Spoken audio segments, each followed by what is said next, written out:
Welcome, ladies and gentlemen, to the Game Bytes Show. I am your host, Jared Red Dunn, and today we are checking out Crusader Kings 3. Just came out today. I'm actually playing it on the Xbox Game Pass for PC. So if you have the Xbox Game Pass for PC, go check it out. It's there.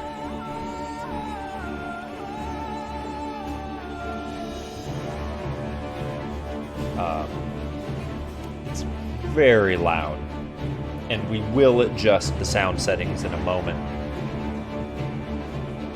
as soon as it loads. I need to set up my my equalizer and stuff so I can adjust this stuff on the fly. You know, you'd think a professional outfit like us would get that sorted out.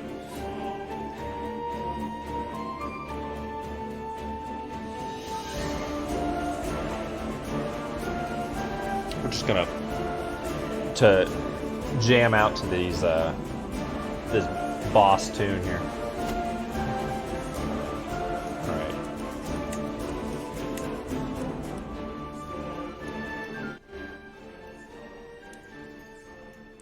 All right, that's now we can hear ourselves think. So Crusader Kings 3, brand new. You know, this is the third installment to the very infamous Paradox grand strategy game, where you get to lead your dynasty, your family, through intrigue and deception and politics and war, and all kinds of cool stuff. I have not played the game at all. In fact, I had to just now change the sound settings. So we're going to jump in. We're going to go through the tutorial. So you're welcome. Crusader Kings 3 is a deep strategy game of dynasties and intrigue. If you are new to the world of Crusader Kings, we strongly recommend you play the tutorial. In the tutorial, you will play as Petty King Murchad, a ruler in Ireland. Lead your family and dynasty to defeat your enemies and become king of Ireland. So, fun story. The last playthrough I had of Crusader Kings 2 was as a faction in Ireland. Ended up uniting Ireland. Did not really take on much of England. I did get some of Wales and Scotland, and then I joined a crusade and was granted the kingdom of the Holy Roman Empire in like Jerusalem, and ended up with almost the entire Middle East. And then after many years, my faction split and kind of rebelled, and I ended up just as the king of the Middle East as the Holy Roman Empire. And it was great. It was such a great story that you completely craft on your own, right? So let's jump in here. Welcome to Crusader Kings. You are a medieval ruler. Land is yours for the taking through clever marriages and diplomacy, or by way of the sword. There is no one way to win in Crusader Kings, only different ways to enjoy the story that unfolds. Camera 1 basics. Use WASD. Yep. Functions. Move the camera across the map. You can also move the cursor. Yep. Zoom in and out on the map. Use the scroll wheel. Wonderful. And you can really get out and see. Oh gosh, it's huge. Oh wow, I had no idea they had. And maybe the Crusader Kings 2 map had this much of the, of Asia and Africa. But whew, amazing. All right. Different information displayed in the different zoom levels, so you can get like details or political or paper. Very cool. All right. Crusader Kings spans over hundreds of years and many generations. Right now, time is standing still because the game is paused. For this part of the tutorial, we'll keep the game paused while we walk you through some basic concepts. Sometimes you will see blue highlighted text. Take like this. See? This means you can hover your cursor over the words for more information. I love this feature. I love this feature in games, by the way. And then you can hover over the highlight. Oh, it's just that much better. Love it. Okay, now let's talk about the game. Everything takes place on the map before you. The world consists of large and small pieces of land, each belonging to someone based on their titles. Your titles are represented by icons with elaborate coats of arms. The icon representing your realm is set by your primary title, which is the most important and prestigious title you hold.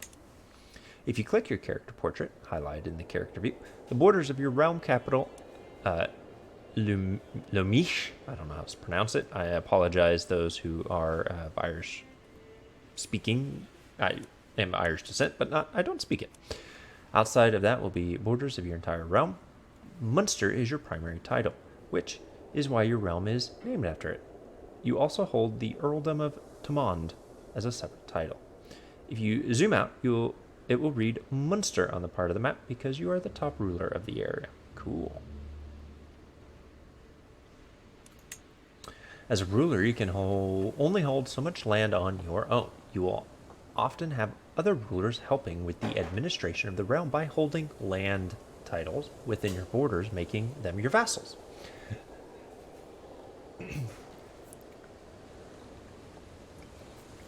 To find your own land, your domain, press the home key. Okay, so fun fact, my keyboard is in like Tengwar, like Elvish, and sometimes some of those keys, like home, it's about a 50-50 chance I'll get them. To find your own land, oh, we already did that. Once closer up, you can see blue labels on the baronies that belong to you. In this case, it will only be the yep, right there, not these. The Earldom of Ormond is held by your vassal, right here. Cool, I understand. You're playing as one out of many characters in this world, represented by character avatars. Your character is the ruler of a realm. Click on the character. Got it. Characters have skills indicating their proficiency within a certain field. Some are great talkers, while others prefer to make their intent clear on the battlefield. The main skills are diplomacy, martial, stewardship, intrigue, learning.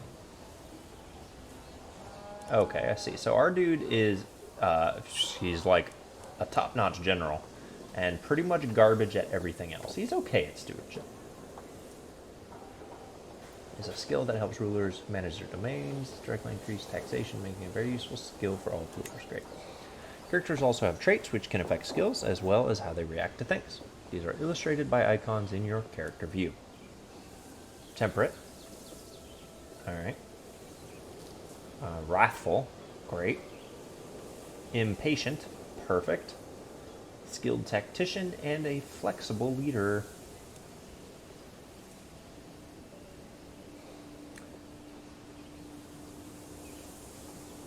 Oh man, so I expect them to... Oh, interesting. Traits can also impact how other characters react to you. Some people are impressed by the brave trait, while a lustful character is more likely to feature in salacious gossip.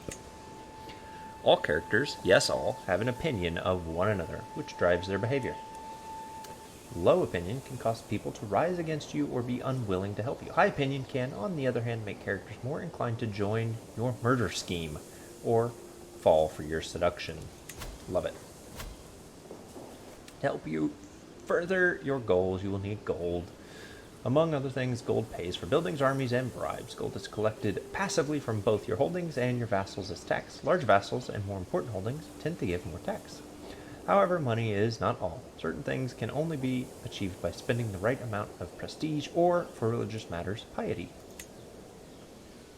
Prestige tells how respected you are. It can be earned over time. With a lot of piety, you will have an easier time interacting with your head of faith. As you are Catholic, this is the Pope. Great. Lifestyle. Well, traits, your character can also pick lifestyle.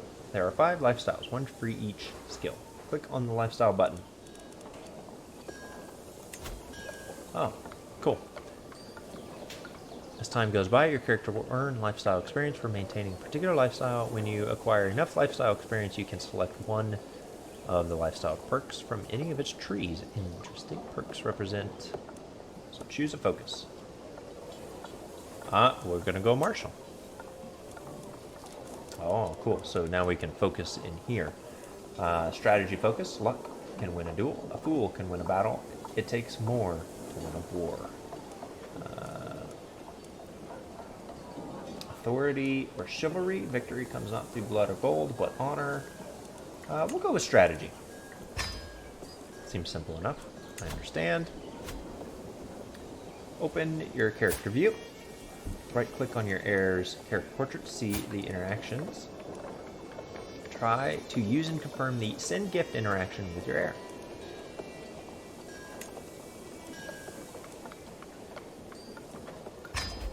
Cool. Well done. We sent him a gift. Hey, and he increased our opinion of us. Dynasty. Let's talk about your dynasty. Yeah, so if your character dies and you don't have like a clear line of heirs and stuff, that's really how you kind of quote unquote lose the game, if you will, because you can't continue anymore. House Brian. To view.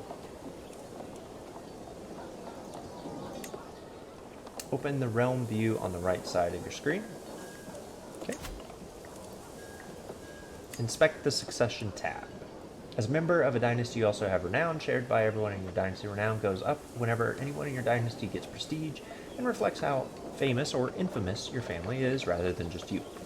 Making significant strides in your renown will echo down the generations for your descendants, slowly increasing your level of splendor. As the dynasty head, the most powerful member of your dynasty, renown will allow you to unlock dynasty legacies that will benefit all of you. Cool. Got it. Click on our character, right click on our own character, and find a spouse. Let's do it. Let's find a lucky lady.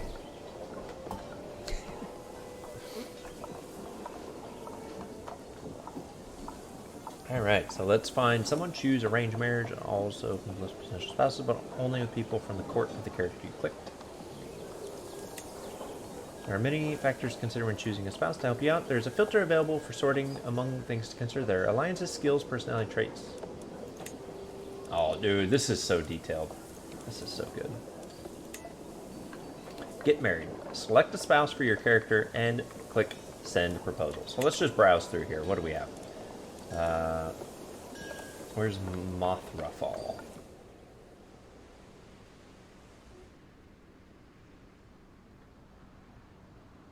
Am I crazy? Oh, sorry, Welsh. So it's going to be over here somewhere.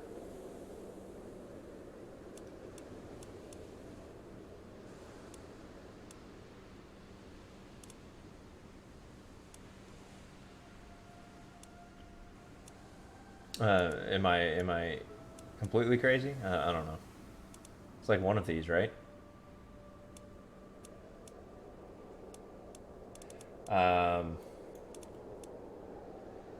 Oh, Gwynedd. Sorry, there you go. Penland. Interesting. So they're kind of angling us for Burgundy. That's interesting.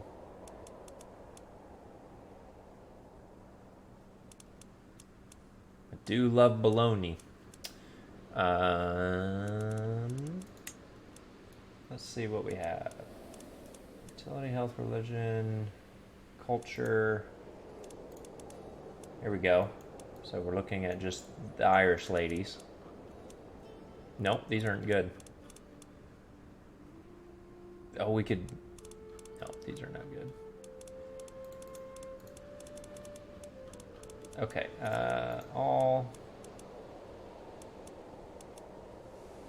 alliances... French. I mean... health. We should literally just pick someone, right? Like, don't we think? What about Brittany? Are there any from Brittany?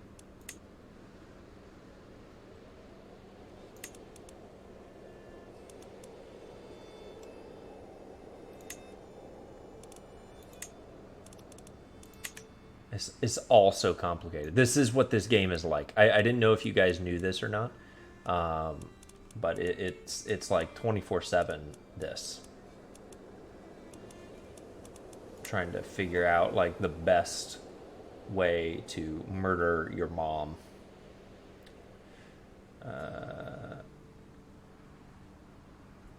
Let's just, I don't know. Can we like filter alliance power?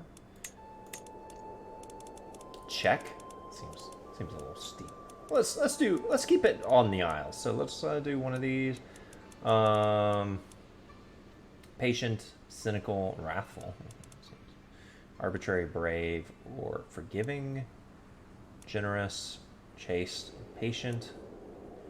Fertility's lowered. That just seems real bad. You really don't want lower fertility. Arbitrary? I don't know. Let's go for it.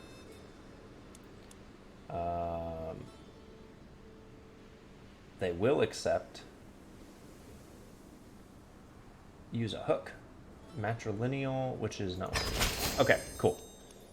Greetings, petty King Murchad of Munster. I gladly accept your marriage proposal. You'll be joined with my daughter Gwynlane in holy matrimony. May God grant you long life and many children.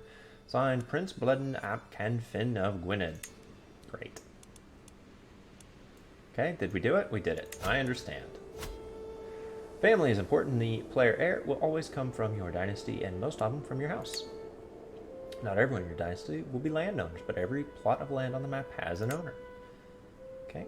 County, Duchy, Kingdom, Empire. Got it. Changed to the Duchy titles map mode.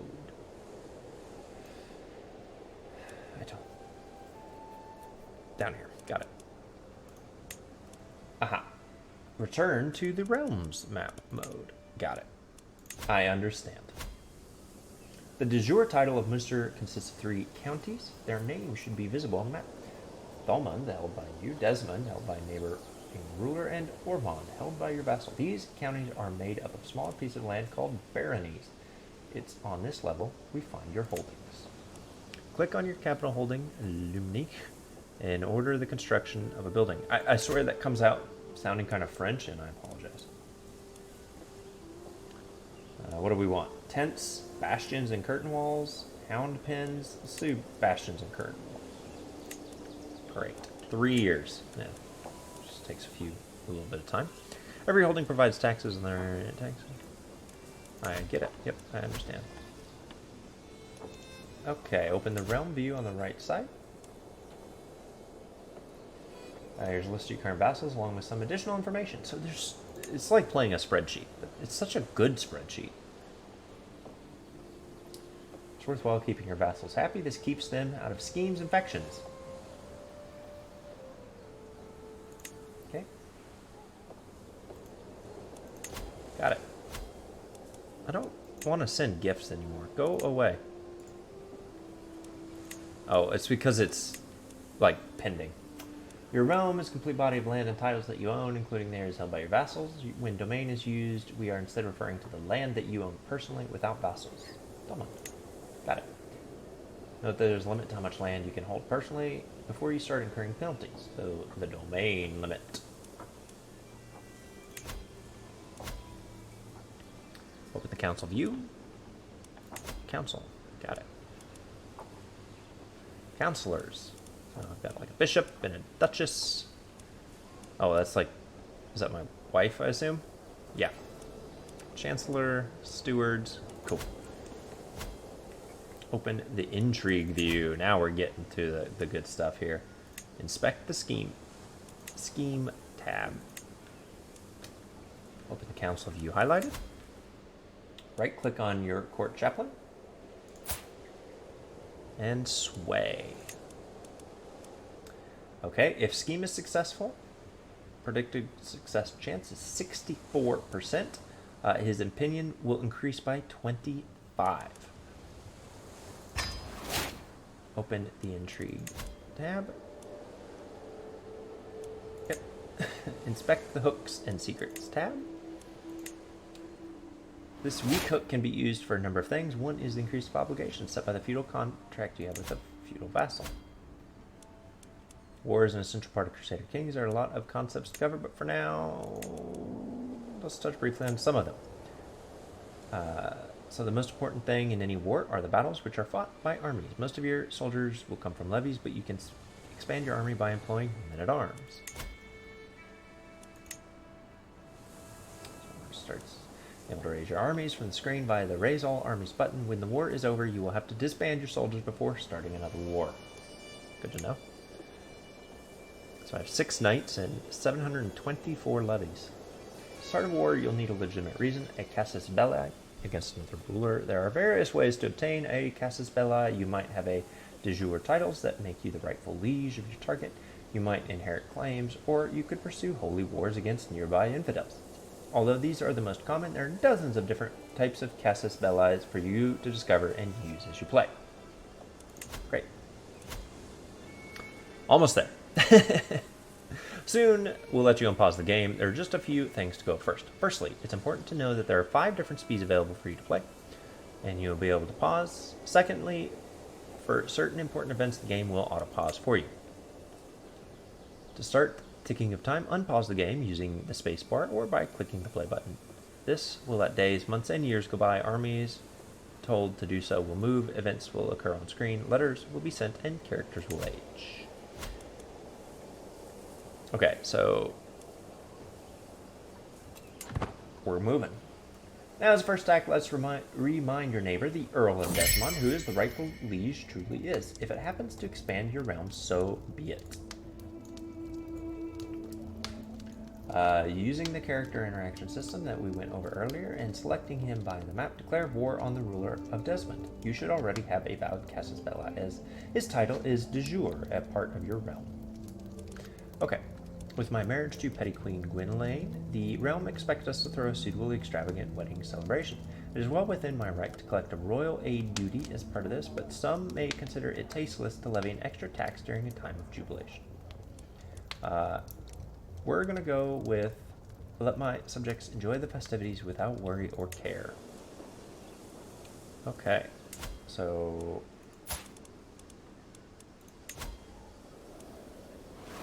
we're going to declare war on Earl Murdoch. You gain a contested county.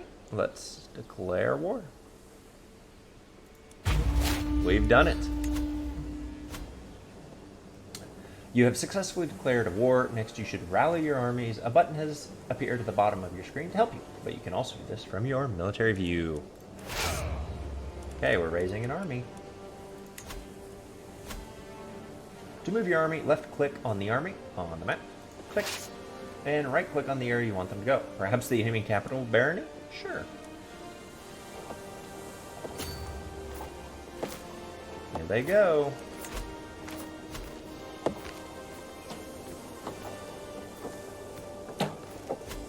Now the army's moving, is probably heading into battle with enemy forces, can be head-on countered with other armies at the start of the siege.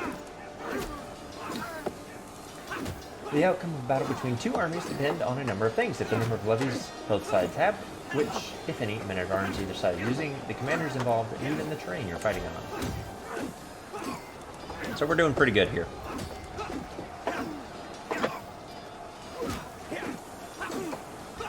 Oh, we're not fighting. Crush them. Your army is attacking the enemy holding. Click on the highlighted icon, the spearheads. You need to win siege to win most wars, as they increase your war score. Whenever a siege is won, it takes a few rounds of attack. The area will become occupied, changing its regular look to map to a straight one. Got it. To get an idea of who's winning the war, you can always look at the war score. Okay. At 100% war score, you can force the other side to accept your peace offer. Victory, white peace, or defeat.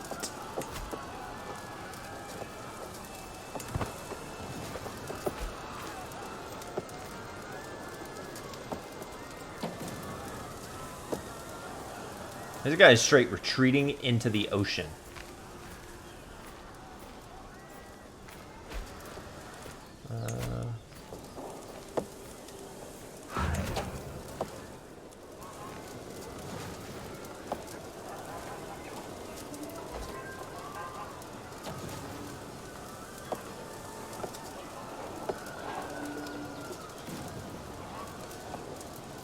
Okay, I think we're doing okay here.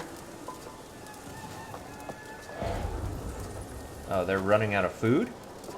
So we've made more progress.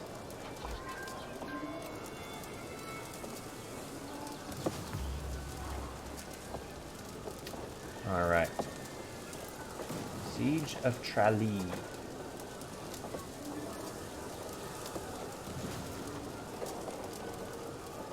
Here we go. They're about to surrender, I believe. Or desert. 5, 4, 3, 2, 1. Boom. Done. Victory is near. Your war score is at 100%. You are now able to use Enforce Demands on the enemy ruler. Right-click that character and select Offer Peace, or click on the war score to open the same menu. Alright, open. I understand. Enforce Demands. You gain the contested county. Earl Murdoch MacCarthach of Desmond becomes your vassal. Allies share 400 prestige based on their contribution. Increases his opinion of the allies based on their contribution. Spends 40. You gain 40 fame. Cool. Let's do it. Congratulations on your victory. You have now experienced what it is like to make it through an essential part of the game. May you live in harmony and contentment. You are a much greater foe than I imagined. In order to put an end to this bloodshed, I will comply with your demands. So be it. What now? There are many things you could do now that you have dipped your feet in the essentials. Crusader Kings is about setting your own goals. If you want a suggestion, we recommend you try to become the king or queen of Ireland. War is not the only way either. The other way you could become the king or queen is to follow us here at the Game Bytes Show. Check out our audio podcast twice a week at GameBytesShow.com. News, new releases, video game topics, games we've been playing, great sales that we find, all kinds of really cool stuff we talk about on that audio podcast. So go check it out. Follow us here on youtube.com/GameBytesShow. Give us a like if you enjoyed our video. Follow us over on Twitter, on Twitch, at twitch.tv/GameBytesShow, where we do a live stream once a week, 10 o'clock Central, usually on Mondays. This week it's going to be on Tuesday, but it's fine. Find us on Twitter, now it's time, at GameBytesShow. Thank you for joining me, and we'll see you next time.